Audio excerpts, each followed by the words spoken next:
اور اس شہر کا سب سے امیر آدمی ہوں۔ درباروں نے اندر جا کر مالکن کو بتایا یا کنیزوں نے کہا کہ آپ باہر بیٹھیں۔ مالکن آتی ہے، وہ باہر بیٹھے رہے اور پورے محل کا جائزہ لیا۔ وہ عجیب انداز میں بنا ہوا محل تھا جہاں سے وحشت ٹپک رہی تھی۔ اللہ والے نے دل میں ذکر کرنا شروع کر دیا تو ہلکی سی روشنی ہونے لگی۔ اس کے بعد ایک بنی سنوری لمبی سی عورت بال کھولے ہوئے ان کے پاس آئی اور بڑی شان اور فخر سے اس تخت پر بیٹھ گئی۔ کہنے لگی، کیا چاہتے ہو آپ مجھ سے؟ تو انہوں نے کہا، تم سے کوئی مرد کیا چاہے گا؟ بھلائی کوئی اس محل میں کس کام کے لیے آئے گا؟ وہ تو مجھے پتا ہے وہ کس کام کے لیے آئے گا، لیکن آپ اس کی قیمت بھی ادا کریں گے۔ تم کتنے ہزار لیتی ہو ایک رات کے؟ 1,000 دینار ایک رات کے میں لیتی ہوں۔ تمہیں 5,000 دینار دوں گا، پر شرط یہ ہے کہ جو میں کہوں گا وہی تم کرو گی۔ وہ کہنے لگی، میں وہی کرتی ہوں جو سامنے والا چاہتا ہے۔ اس کے بعد اس نے کہا، چلیے میرے خواب گاہ میں۔ تو انہوں نے کہا، میں نے تمہیں ایک رات کے لیے خریدا ہے، تمہیں دگنی قیمت دی ہے، اس لیے تمہیں وہی کرنا ہوگا جو میں چاہوں گا۔ میں تمہارے پیچھے نہیں چلوں گا، بلکہ میں جہاں کہوں گا تم میرے پیچھے پیچھے آؤ گی۔ تو اس نے کہا، یہ تو میرا محل ہے اور آپ کو کیسے پتا کون سی جگہ کہاں ہے؟ تو کہنے لگے، مجھے سب پتا ہے۔ اچھا، آپ بہت بڑے عالم ہیں، لگتا ہے یہی سمجھ لو۔ تو عالم میرے اس کوٹھے پر؟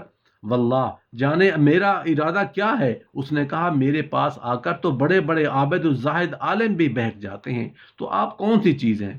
ہر حال انہوں نے کہا، مجھے تمہارے ساتھ تمہاری خواب گاہ میں نہیں جانا ہے، اوپر جو کمرہ بنا ہوا ہے جو دوسرے کمروں سے الگ ہے، مجھے وہاں جانا ہے۔ تو وہ طوائف کہنے لگی، وہاں آپ نہیں جا سکتے۔ میں وہاں کیوں نہیں جا سکتا بھلا؟ میں نے تمہیں پوری قیمت ادا کی ہے، تو میں تو ادھر ہی جاؤں گا، تمہیں وہاں آنا پڑے گا۔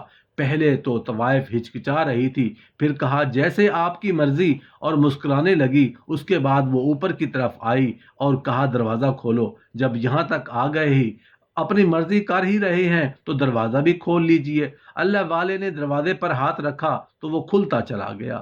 اب جو دیکھا تو وہ کمرہ خالی تھا، وہاں پر کچھ بھی نہیں تھا۔ طوائف نے کہا، دیکھ لیا نا کہ یہاں پر کچھ نہیں ہے۔ آپ جس کام کے لیے آئے ہیں وہ کام کریں اور یہاں سے جائیں۔ اس کی دخل اندازی پر اللہ والے کو جلال آ گیا۔ تم کو اپنا منہ بند رکھنا پڑے گا۔ وہ تو نہیں جانتی تھی کہ نہ کہ وہ سچ میں ایک درویش انسان ہے۔ وہ تو سمجھ رہی تھی کہ آپ دوسرے مردوں جیسے ہی ہیں جو آتے ہیں اور بہک جاتے ہیں۔ اس نے کہا، ارے چھوڑیں ان باتوں کو، میں آپ کو اس جگہ کی سب سے مہنگی ترین شراب پلاؤں گی۔ تو انہوں نے کہا، شراب؟ مجھے تم کیا پلاؤ گی؟ میں تمہارے لیے تحفے کے طور پر ایک بہترین قیمتی شراب لے کر آیا ہوں۔ تم شراب پیتی ہو نا، تو اس لیے تمہیں وہ شراب پلاؤں گا جس کو تم نے آج تک نہیں پیا ہوگا۔ اس کے بعد اس نے اپنی کنیزوں کو بلایا اور کہا، ہمارے لیے 2 گلاس لے کر آؤ۔ اللہ والے نے کہا، میں تو شراب نہیں پیتا، میں تو صرف پلانے آیا ہوں۔ کہنے لگی، اتنے امیر رئیس دولت مند انسان ہو اور شراب کو ہاتھ نہیں لگاتے ہو، عجیب بات ہے۔ طوائف کے محل میں آئے ہو اور یہ کام نہیں کرو گے؟ ایسا نہیں ہو سکتا۔ میں نے تم سے کیا کہا ہے کہ جو کہوں گا وہ ہوگا، تم کہو گے وہ نہیں ہوگا۔ اس نے اللہ والے کی بات مان لی اور کنیز کو حکم دیا، ٹھیک ہے، 1 گلاس لے کر آ جاؤ، مجھے شراب کی طلب ہو رہی ہے۔ اور اللہ والے سے کہا، لائیے اپنی مہنگی ترین شراب۔ اس کے بعد اللہ والے نے دل میں اللہ تعالیٰ کا ذکر کیا اور شراب جو وہ لے کر آئے تھے اس سے گلاس میں ڈال دی اور کہا، پی جاؤ۔ اس نے جام کا پیالہ اٹھایا اور پینا شروع کر دیا۔ وہ ایک ہی گھونٹ میں ساری شراب پی گئی اور کہا، واہ، اس طرح کی شراب تو میں نے آج تک نہیں پی، اور آج آپ نے میرا دل خوش کر دیا، چلیے چلتے ہیں۔ وہ گناہ کی دعوت دینے لگی تو اللہ والے نے کہا، ابھی نہیں، میری نماز کا وقت ہو رہا ہے، میں نماز پڑھنا چاہتا ہوں۔ کمال کی بات ہے، ایک تو ایک طوائف کی زادی کے پاس آتے ہو جس کے پاس اس شہر کے دولت مند آدمی آتے ہیں، اور پھر شراب کو ہاتھ نہیں لگا رہے ہو، اور مجھے میری خواب گاہ کی طرف لے کر بھی نہیں گئے ہو، اس کمرے میں آ گئے ہو اور اب کہتے ہو نماز پڑھوں گا۔ اللہ والے نے کہا، میں تم سے جو کہہ رہا ہوں وہ مجھے کرنے دو، ورنہ بہت برا ہو سکتا ہے۔ تو وہ عورت غصے میں آ گئی اور کہا، کیا کر لو گے؟ ابھی کچھ نہیں کہہ سکتا، تم شراب کے نشے میں ہو، فی الحال مجھے نماز پڑھنے دو۔ اس کے بعد انہوں نے نماز پڑھنا شروع کر دی، کافی دیر تک نماز پڑھتے رہے۔ وہ عورت بیزاری سے اللہ والے کو دیکھتی رہی۔ جس جگہ زندگی میں کبھی عبادت نہ کی گئی ہو، جہاں پر صرف گناہ ہی کیا گیا ہو، وہاں ایک اللہ والے تمام طوائف خانے پر نماز ادا کر رہے تھے۔ اس کے سارے کنیز اور غلام وہاں آ کر کھڑے ہو گئے۔ پھر اللہ والے نے دعا کرنا شروع کی۔ کافی دیر تک دعا کرنے کے بعد وہ اٹھے اور کہا، مجھے ایک کھڑکی کھولنی ہے، تازہ ہوا اندر آنی چاہیے۔ اس کے بعد کچھ نہ کہہ سکی۔ اس کی زبان بند ہو گئی تھی، کیونکہ اب تو ان کے حکم پر چلنا تھا۔ خاموش تھی، سب کچھ دیکھ رہی تھی۔ خاموشی سے اللہ والے نے کھڑکی کھولی۔ وہاں پر وہ عورتیں کھڑی ہوئیں، ان کے اشارے کا انتظار کر رہی تھیں۔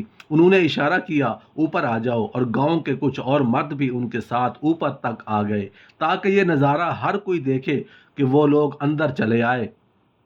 اس کے بعد اللہ والے نے کہا، اے عورت، اے طوائف زادی، تو سچ بتا۔ وہ کہنے لگی، پوچھیں، کیا پوچھنا چاہتے ہیں؟ اللہ والے نے کہا، تو مجھے ان مردوں کا پتہ بتا دے جو تیرے پاس یہاں آتے تھے۔ وہ شہر کے امیر اور رئیس ترین آدمی تھے، اور یہ جو عورتیں کھڑی ہیں ان کے وہ شوہر تھے۔ تو عورت نے کہا، ہاں، وہ یہاں ایک رات کا گناہ کرنے آتے تھے، اور کیا فائدہ ان آدمیوں کے بارے میں پوچھنے کا کہ جو اپنی ان بیویوں کو چھوڑ کر میرے پاس آتے تھے۔ وہ ان کا اور اللہ کا معاملہ ہے، انہوں نے گناہ کیا ہے تو ان کو اس کی سزا بھی ملے گی۔ اس نے کہا، سزا ملنے یا نہ ملے میں نہیں بتا سکتی کہ وہ کہاں ہیں۔ اللہ والے نے کہا، تو مجھے بتائے گی تو عافیت میں رہے گی، ورنہ بہت بڑی سزا تجھے ملے گی۔ لیکن وہ نہیں مانی۔ جب وہ نہیں مانی تو اللہ والے نے کہا، مجھے پتا ہے کہ وہ آدمی کہاں ہے، میں تو صرف تجھے بچانا چاہ رہا تھا، لیکن افسوس یہ ہے کہ تو نہیں سدھری۔ اس کے بعد انہوں نے تمام عورتوں کی طرف دیکھا اور کہا، تم جانتی ہو تمہارے شوہر کہاں ہیں؟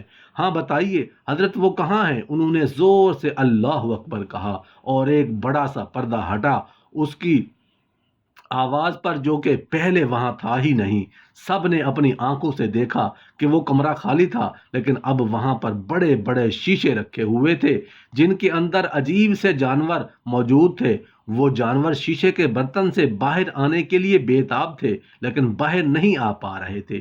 وہ کہنے لگے، اے طوائف زادی، تو نے یہاں ان جانوروں کو کیوں بند کر کے رکھا ہوا ہے؟ ان کو باہر نکالو۔ تو کہنے لگی، میں انہیں نہیں نکال سکتی، یہ میرے پالتو جانور ہیں۔ ان کو دیکھ کر تو ہرگز نہیں لگ رہا کہ تم نے انہیں یہاں پالا ہوا ہے، بلکہ تم نے انہیں یہاں قید کیا ہوا ہے۔ دیکھو تو کتنے زیادہ بے تاب ہو رہے ہیں باہر آنے کے لیے۔ اس کے بعد اللہ والے نے ان تمام بیویوں کی طرف دیکھ کر کہا، جاننا چاہتی ہو شوہروں کے بارے میں؟ تو یہ جو جانور قید ہیں تمہارے شوہر ہی ہیں، اور اس طوائف زادی نے انہیں جانور بنا کر یہاں قید کر لیا ہے۔ اس کا مقصد یہی ہے کہ یہ آدمیوں کو یہاں بلا کر ان کو ایسی شراب پلاتی ہے جس سے کوئی بھی انسان جانور بن جاتا ہے، اور آج میں نے وہی شراب اسے پلائی ہے۔ اس کے بعد وہ عورت کہنے لگی، کیا مطلب؟